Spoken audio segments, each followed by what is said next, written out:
Hello દોસ્તો, નમસ્કાર. આવનારી સરકારી પરીક્ષામાં ખૂબ ઉપયોગી એવા પ્રશ્નો આપણે લઈને આવ્યા છીએ. તો આપણો આજનો ટૉપિક છે બંધારણીય ઇતિહાસ. બંધારણીય ઇતિહાસ વિશે આપણે 78 પ્રશ્નો લઈને આવ્યા છીએ. તો આપણે રાબેતા મુજબ પ્રશ્નો જાણીશું.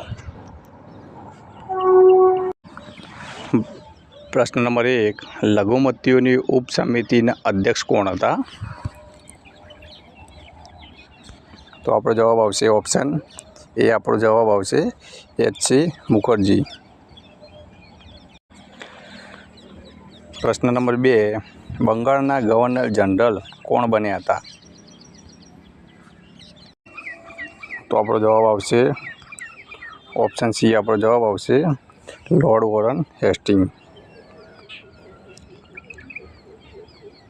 પ્રશ્ન નંબર 3, 1773ના રેગ્યુલેટિંગ એક્ટ હેઠળ કઈ જગ્યાએ સુપ્રીમ કોર્ટની સ્થાપના કરવામાં આવી હતી?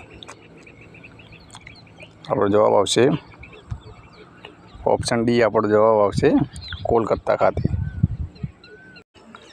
પ્રશ્ન નંબર 4, કોલકાતા સુપ્રીમ કોર્ટના પ્રથમ મુખ્ય ન્યાયાધીશ કોણ હતા? તો એ હતા સર એલિજા ઇન્ફે. ઓપ્શન એ આપણો સાચો જવાબ. પ્રશ્ન નંબર 5, કયા કાયદા દ્વારા કંપનીના વ્યાપારી અને રાજકીય કાર્યોને અલગ કરવામાં આવ્યા? આપણો જવાબ આવશે ઓપ્શન બી. આપણો જવાબ સાચો જવાબ આવશે ઓપ્શન બી. 1884નો પિટ્સ ઇન્ડિયા એક્ટ. પ્રશ્ન નંબર 6, પિટ્સ ઇન્ડિયા એક્ટ અંતર્ગત રાજકીય બાબતોના નિયંત્રણ માટે કઈ સંસ્થા બની? આપણો સાચો જવાબ આવશે option B. Board of control.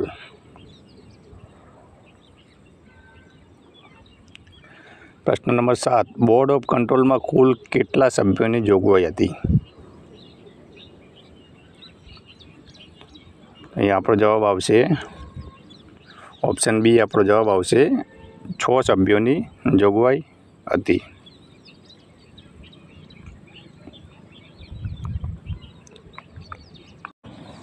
પ્રશ્ન નંબર 8, 1773ના એક્ટની ખામીઓ દૂર કરવા માટે 1781માં કયો એક્ટ પસાર કરાયો હતો?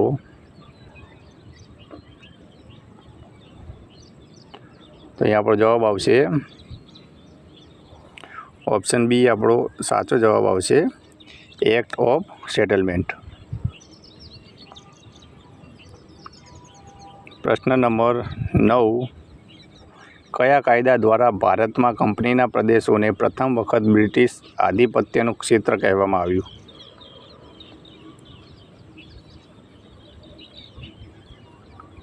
એ આપણો જવાબ આવશે ઓપ્શન બી. આપણો જવાબ આવશે જે 1784નો પિટ્સ ઇન્ડિયા એક્ટ હતો તેને.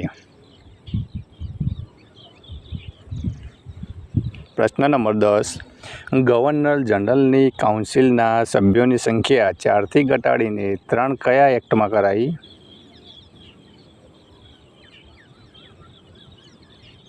તો આપણો અહીંયા જવાબ આવશે ઓપ્શન બી. આપણો જવાબ આવશે 1784માં.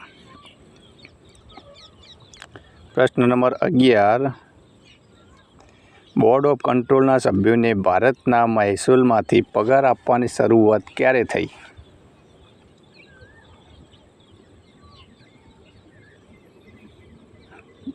તો આપણો અહીંયા જવાબ આવશે ઓપ્શન સી. આપણો જવાબ આવશે ચાર્ટર એક્ટ 1793માં.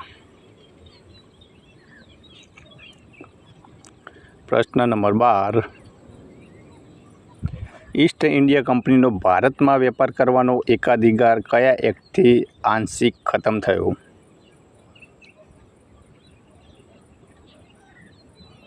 તો આપણો જવાબ આવશે ઓપ્શન એ. આપણો જવાબ આવશે 1813નો ચાર્ટર એક્ટ.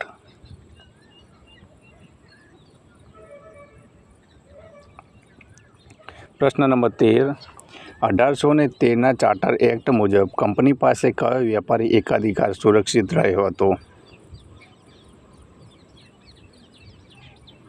તો અહીં આપણો જવાબ આવશે ઓપ્શન સી આપણો જવાબ આવશે ચા અને ચીન સાથેનો વેપાર. પ્રશ્ન નંબર 14. ભારતમાં શિક્ષણ પાછળ દર વર્ષે 1 લાખ રૂપિયા ખર્ચવાની જોગવાઈ કયા એક્ટમાં હતી?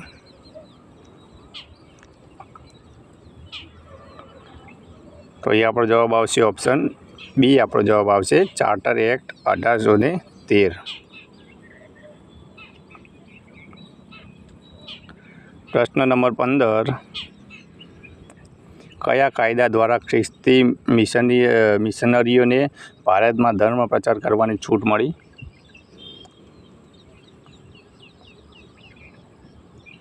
તો અહીંયા બી આપણો જવાબ આવશે ઓપ્શન બી આપણો જવાબ આવશે ચાર્ટર એક્ટ 1813.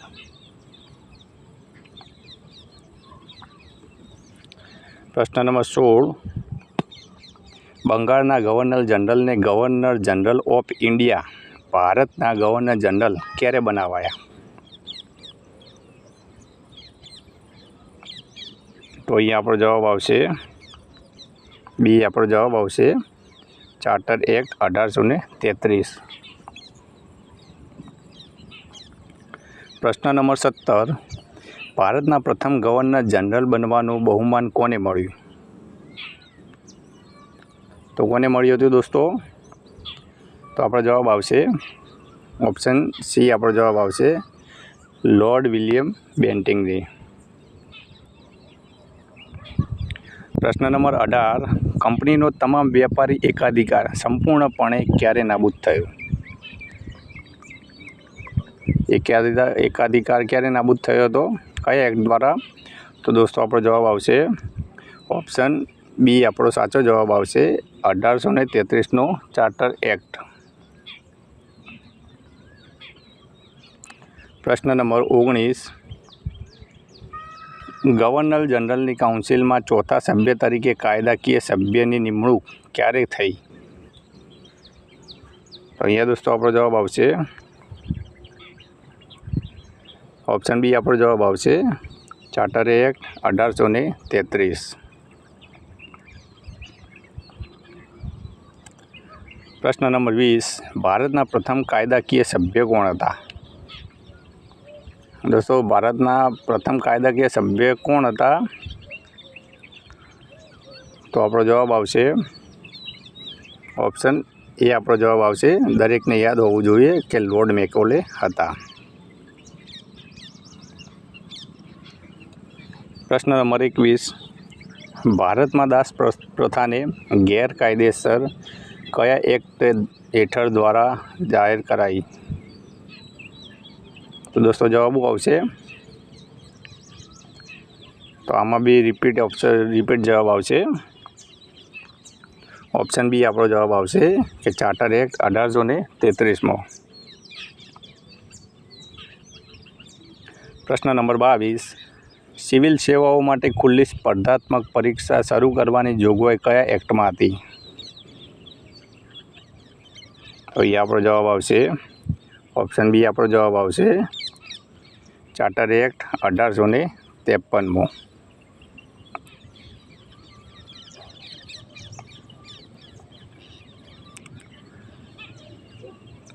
પ્રશ્ન નંબર 23. સિવિલ સેવાઓ માટે 1854માં કઈ સમિતિની રચના કરવામાં આવી હતી? તો સિવિલ સેવાઓ માટે કઈ સમિતિની રચના કરવામાં આવી હતી? આપણો જવાબ આવશે ઓપ્શન એ આપણો જવાબ આવશે મેકોલે સમિતિની રચના કરવામાં આવી હતી.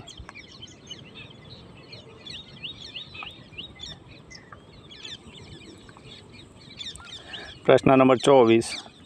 ગવર્નર જનરલની પરિષદના વહીવટી અને કાયદાકીય કાર્યોને અલગ કયા એક્ટથી કરાયા? તો આપણે 24મા પ્રશ્નમાં જવાબ આવશે ઓપ્શન સી આપણો જવાબ આવશે ચાર્ટર એક્ટ 1853. પ્રશ્ન નંબર 25. કયા એક્ટ દ્વારા ભારતીય વિધાન પરિષદમાં પ્રથમ વખત સ્થાનિક પ્રતિનિધિત્વ આપવામાં આવ્યું?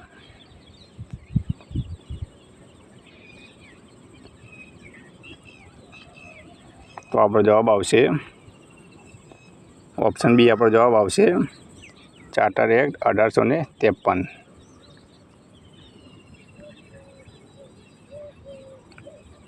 આગળ પ્રશ્ન નંબર 26.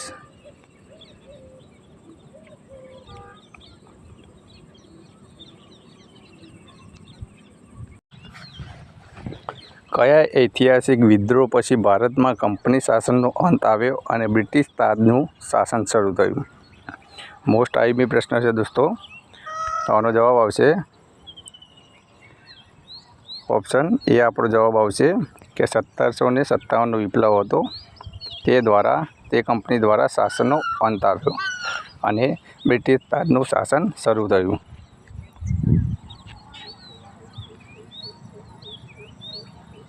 પ્રશ્ન 27. 1858ના એક્ટને અન્ય કયા નામે ઓળખવામાં આવે છે? તો આપણો જવાબ આવશે ઓપ્શન બી. આપણો સાચો જવાબ આવશે act for the good government of India.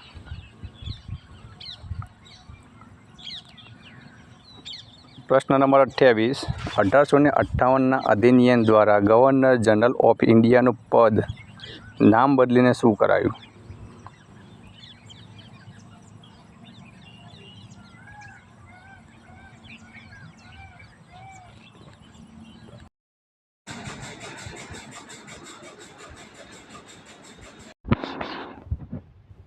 પ્રશ્ન નંબર 32.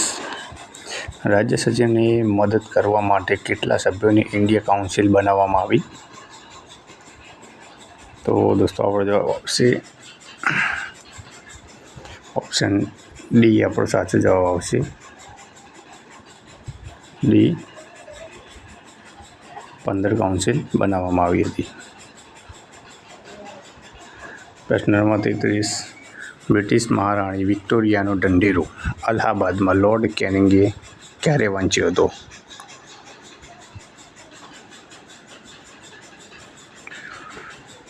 દોસ્તો આપણો જવાબ આવશે ઓપ્શન બી. આપણો સાચો જવાબ આવશે 1 નવેમ્બર 1858. આગળ પ્રશ્ન નંબર 34. 1858 એક્ટ દ્વારા ભારતમાં પ્રચલિત કઈ શાસન પ્રણાલીનો અંત આવ્યો? તો આનો જવાબ આવશે ઓપ્શન સી. આપણો આનો જવાબ આવશે દ્વિમુખી શાસન પદ્ધતિ. પ્રશ્ન નંબર 35.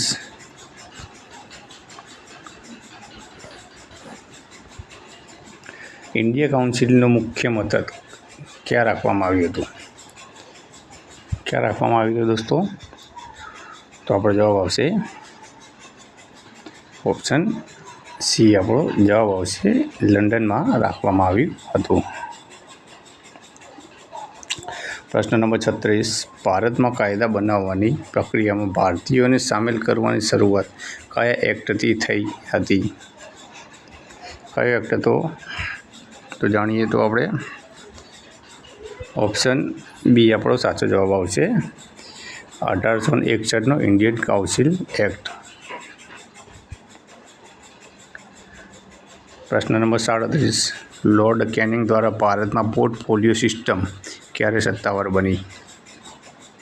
પોર્ટફોલિયો સિસ્ટમની વાત કરીએ તો ક્યારે સત્તાવાર બની હતી? તો આપણો જવાબ આવશે રિપીટ જવાબ આવશે ઓપ્શન સી. આપણો કે 1861નો જે ઇન્ડિયન કાઉન્સિલ એક્ટ હતો તે મુજબ. પ્રશ્ન નંબર 38. વાઇસરોયને કટોકટીમાં સંસદની મંજૂરી વિના વટહુકમ બહાર પાડવાની સત્તા કયા એક્ટથી મળી? વટહુકમની સત્તા બહાર પાડવા માટે કયા એક્ટથી સત્તા પ્રાપ્ત થાય છે?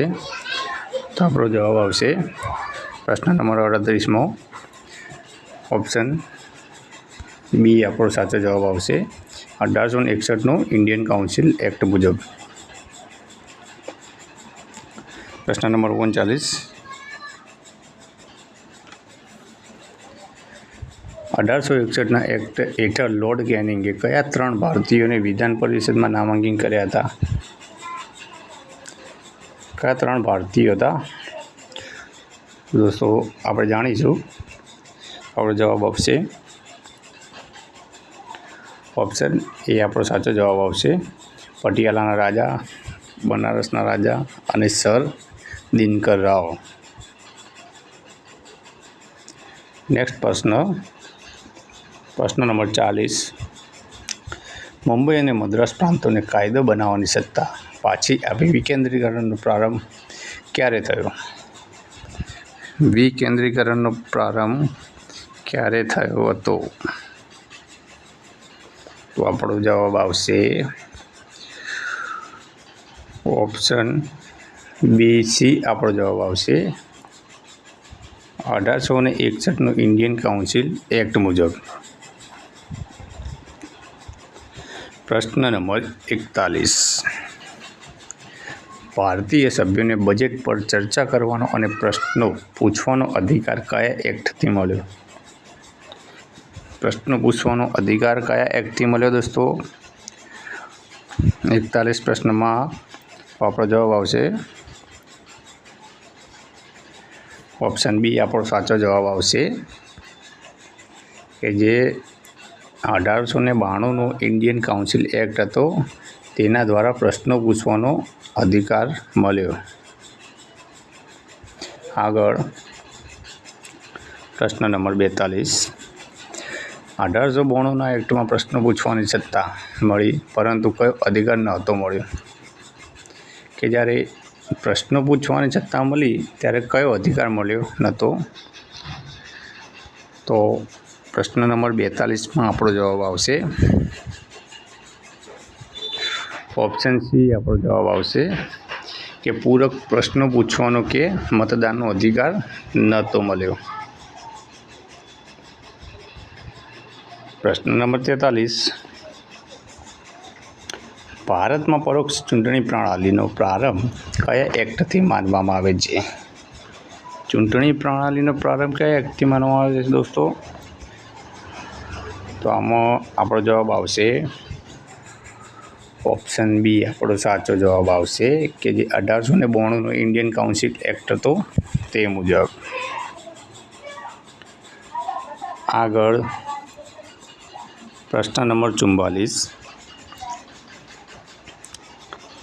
એ 1992ના એક્ટ મુજબ કેન્દ્રીય વિધાન પરિષદમાં ઓછામાં ઓછા કેટલા બિનસત્તાવાર સભ્યો નક્કી કરાયા? કેટલા સભ્યો હતા દોસ્તો? તો ઓછામાં ઓછાની વાત કરીએ તો ઓપ્શન બી આપણો સાચો જવાબ આવશે કે ઓછામાં ઓછા 10 સભ્યોની બિનસત્તાવાર સભ્યો નક્કી કરાયા. પ્રશ્ન નંબર 45.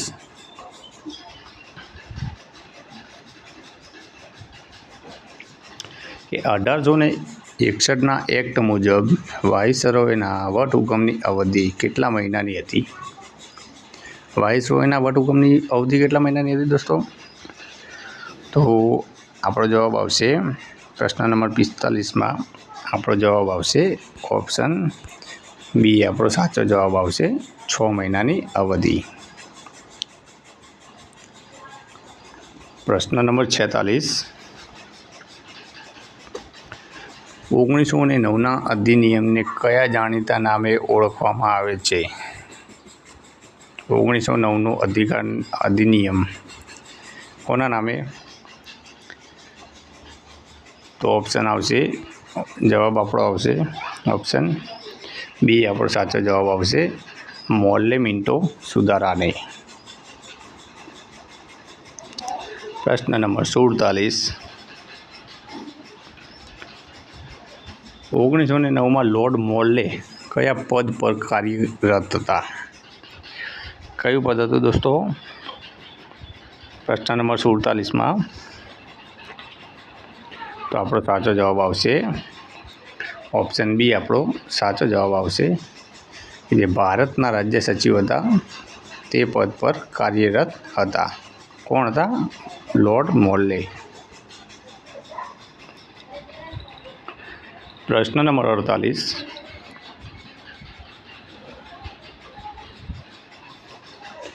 કયા એક્ટ દ્વારા ભારતમાં પ્રથમ વખત કોમી મતદાન મંડળની શરૂઆત થઈ? કોમી મતદાન મંડળની શરૂઆત કયા એક્ટ મુજબ થઈ હતી? તો દોસ્તો આપણો જવાબ આવશે ઓપ્શન બી આપણો સાચો જવાબ આવશે 1909નો જે મોલ્લો મિન્ટો એક્ટ હતો તેના દ્વારા કોમી મતદાન મંડળની શરૂઆત થઈ. પ્રશ્ન નંબર 49. 1909ના એક્ટ અંતર્ગત કોને અલગ મતાધિકાર આપવામાં આવ્યો હતો? અલગ મતાધિકારનો પ્રશ્ન આવ્યો છે દોસ્તો. તો કોને આપવામાં આવ્યો હતો પ્રશ્ન નંબર 49માં? તો આપણો જવાબ આવશે ઓપ્શન સી આપણો જવાબ આવશે મુસ્લિમોને અલગ મતાધિકાર આપવામાં આવ્યો હતો. પ્રશ્ન નંબર 50.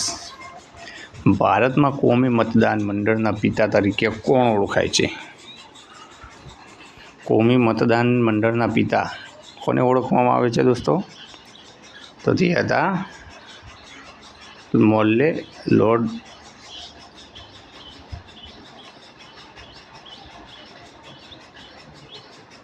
આપણો જવાબ હશે લોર્ડ મિન્ટો હતા. પ્રશ્ન નંબર 51.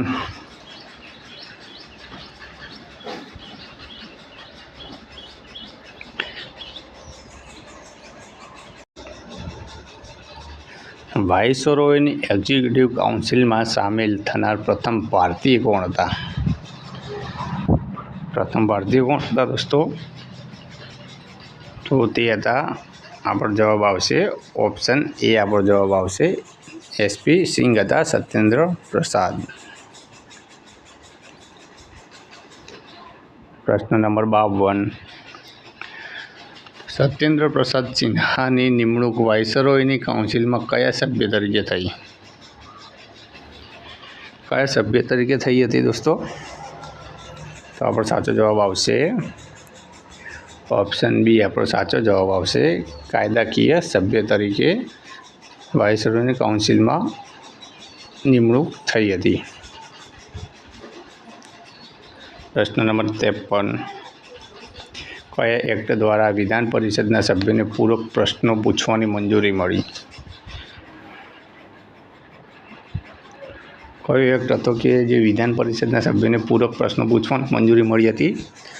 તો દોસ્તો આપણો સાચો જવાબ આવશે ઓપ્શન બી આપણો સાચો જવાબ આવશે કે 1909ના એક્ટ મુજબ પ્રશ્ન પૂછવાની મંજૂરી મળી હતી. પ્રશ્ન નંબર 54. 1909ના એક્ટ દ્વારા કેન્દ્રીય વિધાન પરિષદના સભ્યોની સંખ્યા 16થી વધારીને કેટલી કરાઈ? જે વિધાન પરિષદના સભ્યોની સંખ્યા હતી એ 16થી વધારીને 60 કરવામાં આવી હતી. ઓપ્શન સી આપણો સાચો જવાબ આવશે સી 60. પ્રશ્ન નંબર 55. આપણે ડ્રેગનના દાંત વાવી રહ્યા છીએ અને તેનો પાંખ કડવો હશે. 1909ના એક્ટ સંદર્ભે આ કોણે કહ્યું હતું? કોણે કહ્યું હતું દોસ્તો? તો જાણીએ આપણો જવાબ આવશે ઓપ્શન એ આપણો સાચો જવાબ આવશે લોર્ડ મોલ્લે મિન્ટોએ કહ્યું હતું. પ્રશ્ન નંબર 56.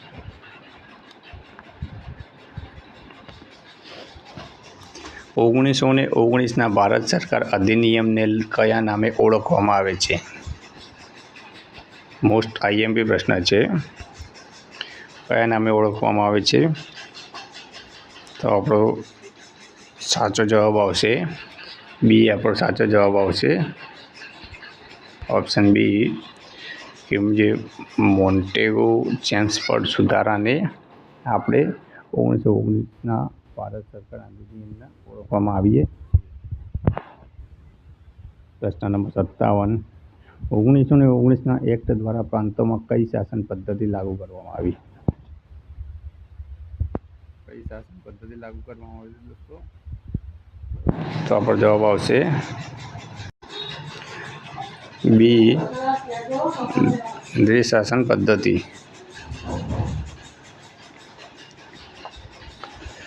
પ્રશ્ન નંબર 58. પ્રાંતોમાં દ્વિશાસનના જનક કોને માનવામાં આવે છે? પ્રાંતોના દ્વિશાસનના જનક કોને માનવામાં આવે છે?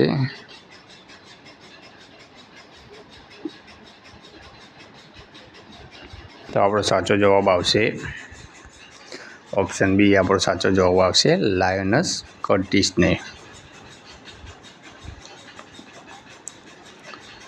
પ્રશ્ન નંબર 59. 1919ના એક્ટ મુજબ પ્રાંતીય વિષયોને કયા બે ભાગમાં વહેંચવામાં આવ્યા હતા? આ પ્રશ્નમાં 59 પ્રશ્નમાં આપણે જાણીશું. તો આનો સાચો જવાબ આવશે ઓપ્શન બી. આપણો સાચો જવાબ આવશે અનામત અને હસ્તાંતરિત. પ્રશ્ન નંબર 60. કયા કાયદા દ્વારા કેન્દ્રમાં પ્રથમ વખત દ્વિગુહી ધારાસભાની સ્થાપના થઈ?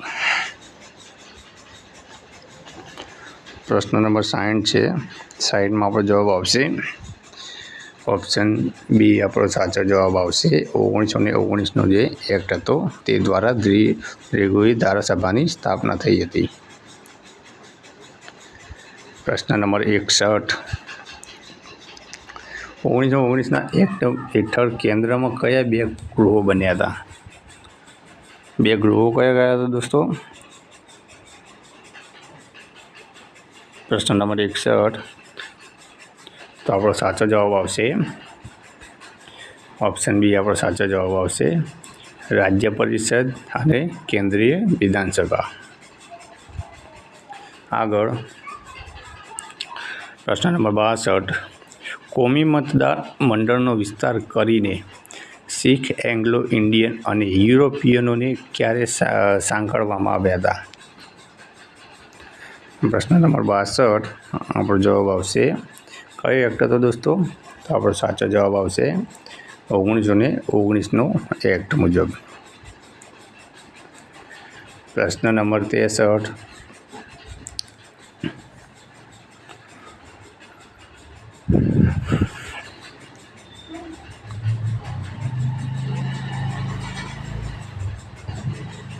ભારતમાં કેન્દ્રીય લોકસેવા આયોગની સ્થાપનાની જોગવાઈ કયા એક્ટમાં હતી? કયા એક્ટમાં હતી?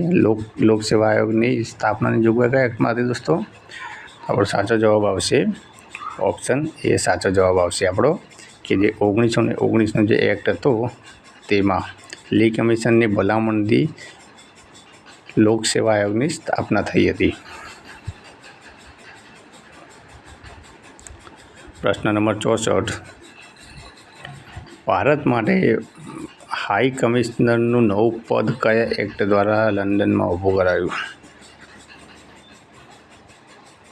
કયો એક્ટ હતો દોસ્તો હાઈ કમિશનર માટે?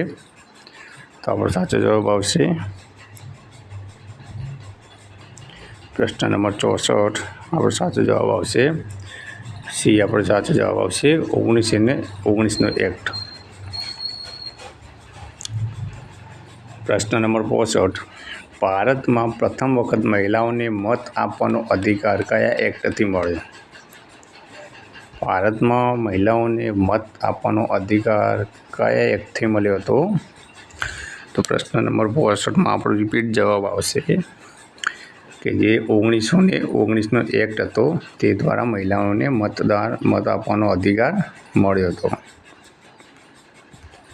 પ્રશ્ન નંબર 66. 1919ના એક્ટની સમીક્ષા કરવા માટે સાયમન કમિશનની ગઠન ક્યારે કરવામાં આવ્યું? પ્રશ્ન નંબર 66માં આપણો જવાબ આવશે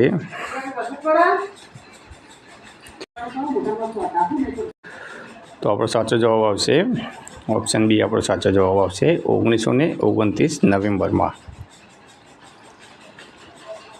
પ્રશ્ન નંબર 67. સાયમન કમિશનમાં કુલ કેટલા સભ્યો હતા અને ભારત આવવા તેનો વિરોધ કેમ થયો? તો દોસ્તો આપણો સાચો જવાબ આવશે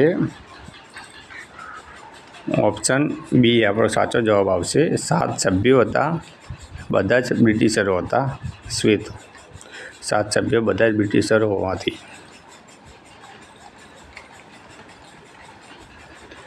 પ્રશ્ન નંબર 68.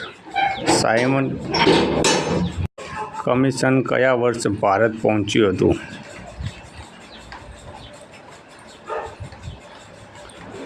સાયમન કમિશનની વાત કરીએ તો ભારત ક્યારે પહોંચ્યું હતું દોસ્તો? તો આપણો જવાબ આવશે ઓપ્શન બી આપણો સાચો જવાબ આવશે 1928માં. આગળ પ્રશ્ન નંબર 69. સાયમન કમિશનના વિરોધ પ્રદર્શન દરમિયાન લાઠીચાર્જથી કયા મહાન નેતાઓનું અવસાન થયું હતું? લાઠીચાર્જથી કયા એવા મહાન નેતા હતા કે જેમનું અવસાન થયું હતું? તો આપણો સાચો જવાબ આવશે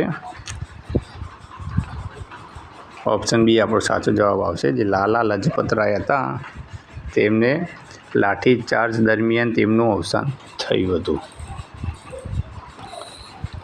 પ્રશ્ન નંબર 70.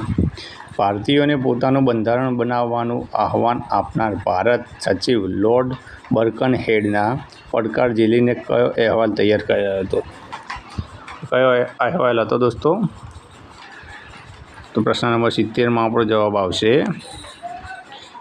ઓપ્શન બી આપણો સાચો જવાબ આવશે નહેરુ અહેવાલ 1928. પ્રશ્ન નંબર 71. 1928ના નહેરુ અહેવાલના અધ્યક્ષ કોણ હતા? હવે નહેરુ અહેવાલના અધ્યક્ષ કોણ હતા તેમની વાત આવી.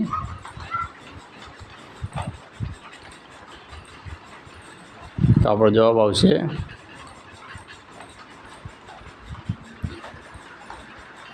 આપણો જવાબ આવશે ઓપ્શન બી આપણો સાચો જવાબ આવશે મોતીલાલ નહેરુ હતા. પ્રશ્ન નંબર 72. લંડનમાં યોજાયેલી ગોળમેજી પરિષદોનો મુખ્ય આધાર શું હતો? જે પરિષદ યોજાઈ હતી તેનો મુખ્ય આધાર શું હતો?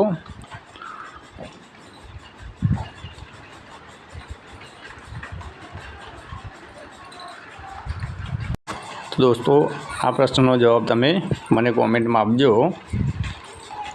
આગળ પ્રશ્ન નંબર 73. બ્રિટિશ વડાપ્રધાન રેમસે મેકડોનાલ્ડે કોમી ચુકાદો ક્યારે જાહેર કર્યો હતો? કોમી ચુકાદો ક્યારે જાહેર કર્યો હતો દોસ્તો? તો આપણો પ્રશ્ન નંબર 73માં આપણો સાચો જવાબ આવશે આપણો સાચો જવાબ આવશે કે 1932 ઓગસ્ટમાં. પ્રશ્ન નંબર 74. કોમી ચુકાદા વિરુદ્ધ ગાંધીજી અને ડૉક્ટર આંબેડકર વચ્ચે કયો ઐતિહાસિક કરાર થયો હતો? ગાંધીજી અને ડૉક્ટર આંબેડકર જોડે કયો ઐતિહાસિક કરાર થયો હતો? તો સૌને યાદ હોવું જોઈએ દોસ્તો. તો આપણો જવાબ આવશે ઓપ્શન બી આપણો સાચો જવાબ આવશે કે પૂના કરાર 1932. પ્રશ્ન નંબર 75. બંધારણ સભાનો વિચાર સર્વપ્રથમ 1934માં કોણે આપ્યો હતો? બંધારણનો વિચાર કોણે આપ્યો દોસ્તો? આપણો સાચો જવાબ આવશે ઓપ્શન એ સાચો જવાબ આવશે M.N. રોયને. પ્રશ્ન નંબર 76. ભારતીય બંધારણનો સૌથી મોટો સ્ત્રોત અથવા માળખું કયો કાયદો છે? ભારતના બંધારણનો સૌથી મોટો સ્ત્રોત અને મોટું માળખું કયા કાયદામાં છે? તો પ્રશ્ન નંબર 76 આપણો જવાબ આવશે ઓપ્શન બી આપણો સાચો જવાબ આવશે 1935નો ભારત સરકાર અધિનિયમ કાયદો. પ્રશ્ન નંબર 77. 1935ના એક્ટ દ્વારા પ્રાંતોમાંથી કઈ પ્રથા નાબૂદ કરીને પ્રાંતીય સ્વાયત્તતા અપાઈ? તો આપણો દોસ્તો આનો શું જવાબ આવશે? તો સોલ્વ કરીએ. પ્રશ્ન નંબર 77માં તો આપણો જવાબ આવશે ઓપ્શન બી આપણો સાચો જવાબ આવશે, દ્વિશાસન પદ્ધતિ. આગળ છેલ્લો પ્રશ્ન 78મો પ્રશ્ન નંબર 78. 1935ના એક્ટ દ્વારા દ્વિશાસન પદ્ધતિ ક્યાં લાગુ કરવામાં આવી? દોસ્તો આપણો સાચો જવાબ આવશે ઓપ્શન બી, કેન્દ્રમાં.